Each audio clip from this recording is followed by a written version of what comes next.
Albertans should be able to feel safe in their homes and communities, whether they live in a big city or a rural area. But over the last number of years, we've been hearing a lot of complaints about increasing rural crime. However, today's guest has some encouraging news in this area. Joining us is our CMP Superintendent Mike McCauley from the Community Safety and Well-Being Branch. Welcome to Bridge City News, Mike. Great to have you on today.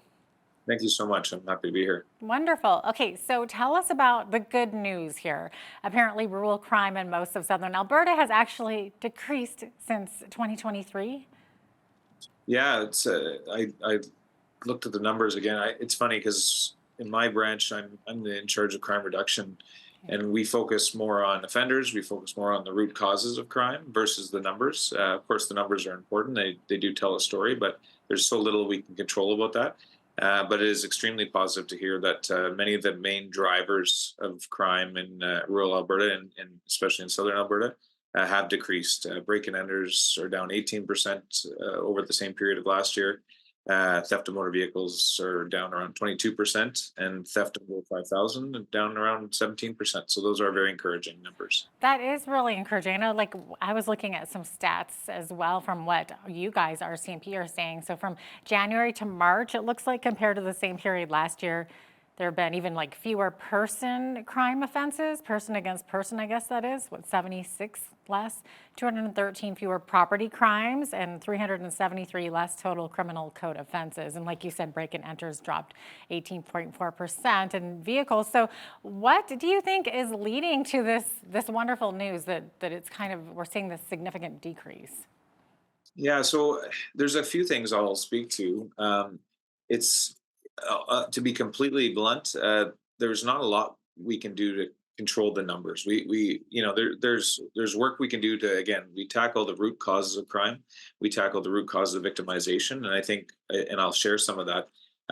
And all we can do is do the best we can in those areas and to provide the most programming to help Albertans and to try and counteract this. But I can tell you that in the last 5 years, there's actually been around 33% drop in those key property crime areas in southern Alberta, which is massive. And in 2020, they created the position I'm in now. I wasn't the original member in that position, but they created the crime reduction strategy portion of policing in Alberta, and they really put a focus on rural crime and a focus on tackling those root causes. And we saw a major decrease that first year and a half, and then it leveled off a little bit. And in 2 years ago, we created the Community Safety Wellbeing Branch, which is an even more enhanced, robust strategy when it comes to tackling these issues.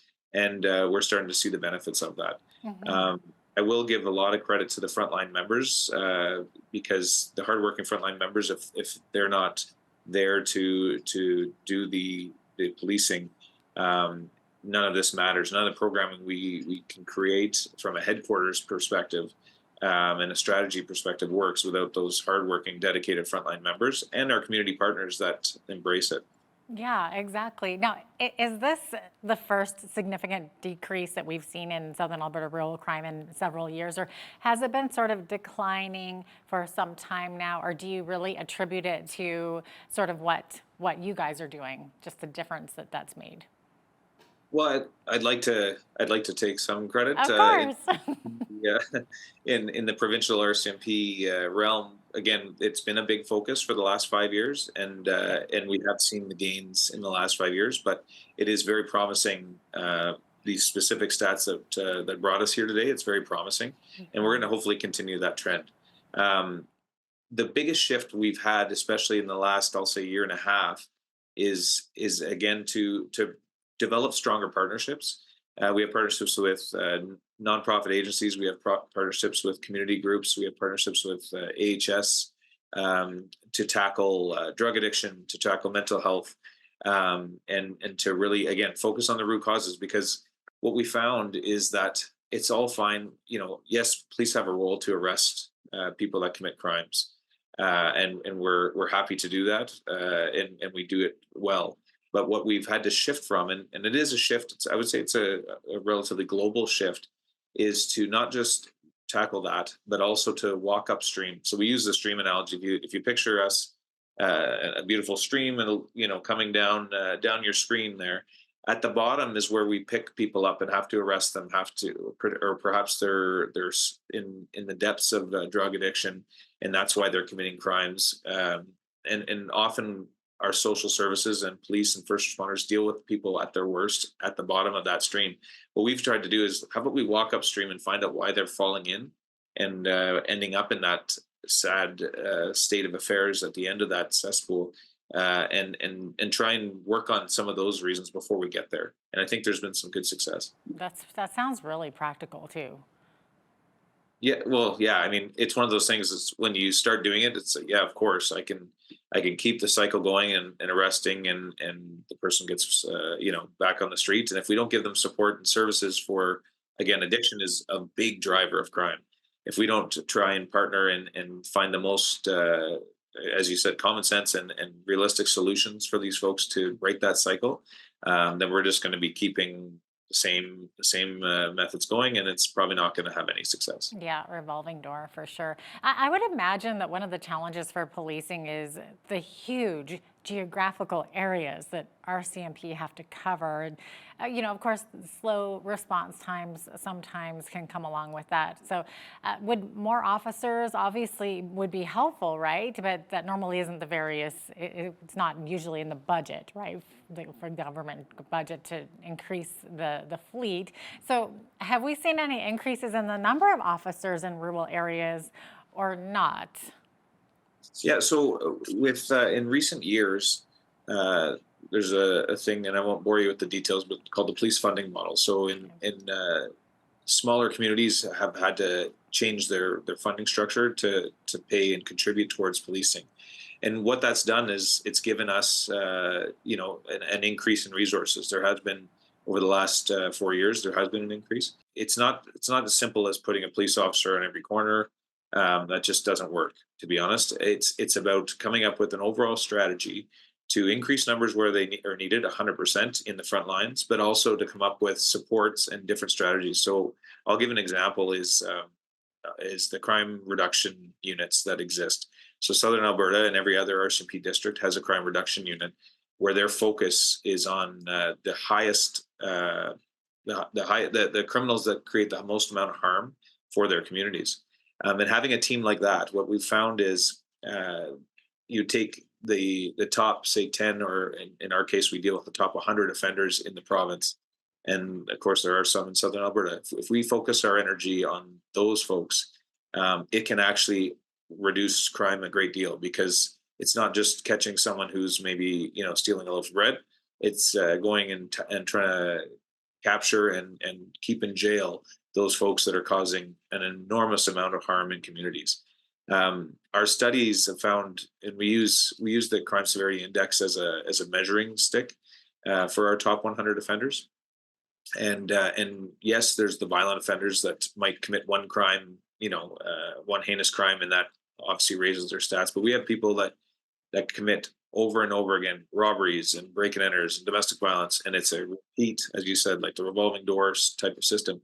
We're focusing on those folks, in addition to responding to calls and doing other preventive policing. But by responding, or by focusing on those folks, if we take them off the street and spend some more time building bail packages and building um assistance for the crown to hopefully get those folks held in jail longer and get longer sentencing, then we're actually preventing a lot more crime than we are if we just kind of take a shotgun approach and try and tackle all of the problems that exist. When it comes to the crime of theft or property theft, are there any specific items that thieves are targeting? Is it mainly machinery and vehicles, or what are you seeing sort of in those rural areas?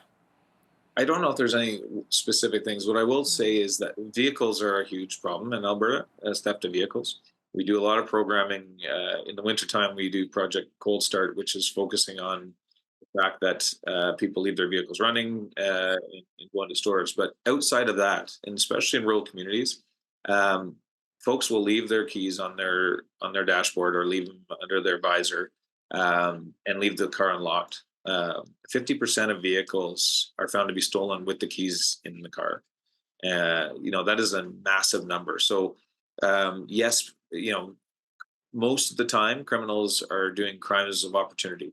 So yes, they'll go onto a rural property and they'll see what's out and about. If there's a shed open, that's where they're going to tackle looking for items, and they'll take whatever's available. So it is about target hardening. It is about taking some extra steps.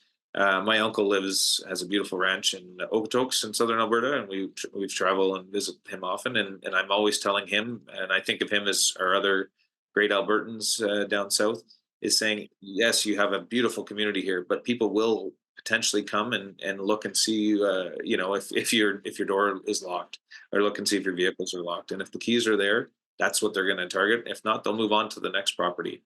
So there's a lot of steps we can take to try and prevent that. Definitely. I think rural residents probably don't have that tendency to lock up things as diligently as city dwellers do they? Yeah, 100%. And I love that about rural Alberta and rural Canada. Canada is a safe place. Let's be very honest about this. It's a safe place. However, there's going to be people that'll disrupt that peace, and small steps like locking your doors at night, closing your garage, locking up your sheds, that does do a massive amount of prevention when it comes to rural crime. And I understand that roughly half of rural crimes happen between 9 p.m. and 6 a.m., right? So can you maybe tell us about something called the 9 p.m. routine? Yeah, so a 9 p.m. routine, and I'll refer back to my uncle. You know, when we go to visit him with my kids, we go and do chores. The rural crime chore, or rural property chores that you have to do, whether it's feeding animals, whether it's just taking care of the property. My suggestion to all rural Albertans, and all Albertans to be honest, is at that time when you're doing your nightly chores, uh, do those extra steps. Like, make sure that you leave lights on in strategic areas that you typically do. Make sure you lock up the barn if you have expensive equipment in there. Lock your vehicles up. If you have surveillance cameras, make sure that they're turned on and they're active and working. Close your doors. Do those little things. If you drive by your neighbor's house, in the middle of the night and you see that their garage is open, make a quick phone call and get them to close it. Right. All of those little steps truly will make neighborhoods safer, and you'll be less likely to be victimized. Yeah, that kind of comes back to that rural crime watch, almost like the neighborhood watch, right? Yeah, 100%. And you bring up a great partner of ours. The Rural Crime Watch is a great partner. We have Citizens on Patrol as partners. All of these things, I call them force multipliers. Police can't be on every corner, as we've said. So if you have the more eyes and ears that are out there, is absolutely to our benefit. And it prevents crime, but it can provide intelligence. So we truly encourage every Albertan. If you see something even remotely suspicious, call us, please. Maybe it's nothing this time, but maybe it will lead us to understanding more trends and more patterns, and allow us to better serve the communities, and better prevent crime. Now, over the years, of course, there's been a lot of debate and controversy over what rural property owners can and can't do to protect themselves. So, what are the rules, especially when it comes to using, say, firearms or some other kind of force to protect your own home? So I'll be completely frank. I get this question a lot, and I'm not going to get into the specific rules and intricacies. Every situation is different, but I will give advice. I'm good at giving advice. My advice is 100%. And you bring up a good point for firearms. When we talk about the 9 o'clock rule, we talk about target hardening.